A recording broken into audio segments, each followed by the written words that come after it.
Assalamualaikum warahmatullahi wabarakatuh. Saya Nadia Reviani dengan NIM 2305176020. Saya dari Program Studi Pendidikan Komputer, Fakultas Keguruan dan Ilmu Pendidikan dari Universitas Mula Warman. Tujuan saya membuat video ini yaitu untuk memberikan ringkasan terkait materi, yaitu topik, tema, dan kerangka-kerangan yang telah dijelaskan oleh kelompok 3 sebelumnya. Jadi langsung saja ke videonya. Ting. Masuk ke materi pertama, yaitu topik. Topik ini adalah suatu isu atau pokok persoalan yang sifatnya masih umum dan abstrak. Jadi intinya topik ini adalah inti dari sesuatu hal yang dibahas. Contohnya misalnya dalam dunia skincare seperti ini. Dunia skincare. Nah, seperti ini nih. Ini ada facial wash, ini ada moisturizer, ini ada sunscreennya juga. Sunscreen juga, yaitu berarti topik yang sedang dibahas yaitu rutinitas skincare bagi pemula. Contoh yang kedua yaitu topik dari perhiasan. Nah, banyak yang bisa dibahas dari topik ini, seperti jenis-jenis perhiasannya. Ini ada kalung, lalu di situ ada anting-anting.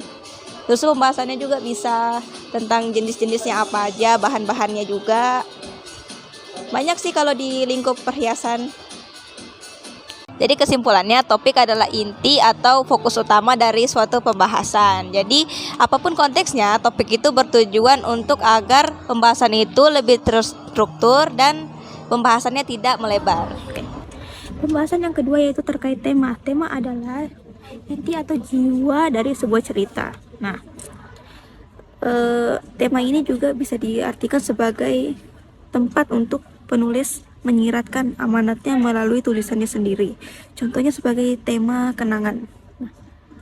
Toko mainan ini bukan hanya sebagai tempat berjualan mainan, tapi bisa jadi tempat untuk seorang anak kecil membuat kenangan bersama keluarganya saat membeli mainannya saat ia masih di usia belia atau masih masa kecil. Lalu pembahasan ketiga yaitu ada kerangka-karangan. Nah, itu tuh kayak dasar atau struktur agar ide-ide ini lebih rapi dan tidak berantakan. Contohnya kayak buku-buku ini, komik-komik ini, nggak mungkin penulisnya itu atau komikusnya ini buat cerita ini tanpa adanya kerangka-karangan. Itu nanti bisa jadi kalau nggak pakai kerangka-karangan itu ya alurnya bakal loncat-loncat, susah dipahami. Alurnya, ceritanya itu susah dipahami banget kalau nggak pakai kerangka-karangan terlebih dahulu sebelum menyusun ceritanya gitu. Lalu kerangka-karangan ini ada 3 bagian. Pertama ada pendahuluan, isi, dan juga penutupnya. Lalu dalam menentukan topik, tema, dan kerangka-karangan itu juga ada tantangan sendiri. Seperti topik itu terlalu luas atau terlalu sempit atau malah susah untuk ditemukan. Terus lalu tema juga bisa jadi tema itu tidak relevan dengan topiknya sehingga tulisannya itu jadi tidak nyambung. Lalu tantangan dalam kerangka-karangan juga kalau misalnya tidak terstruktur dan minim ide-ide pendukung juga, kerangkanya ini bakal terlihat berantakan gitu. Itu tantangannya dari ketiganya. Lalu masuk di pembahasan hubungan antara topik, tema, dan juga kerangka-karangan.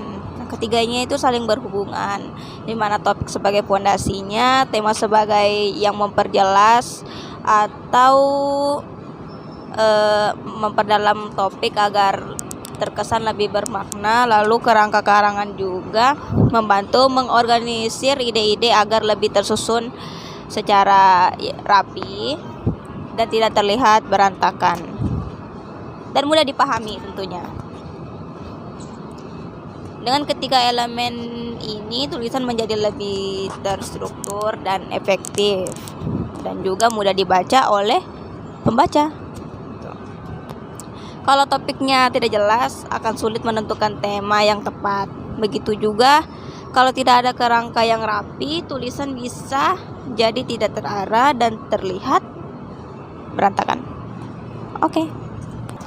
Jadi kesimpulan dari semuanya yaitu topik ini adalah gagasan utama dari sebuah cerita. Lalu tema ini membantu untuk memperjelas ide yang ingin disampaikan.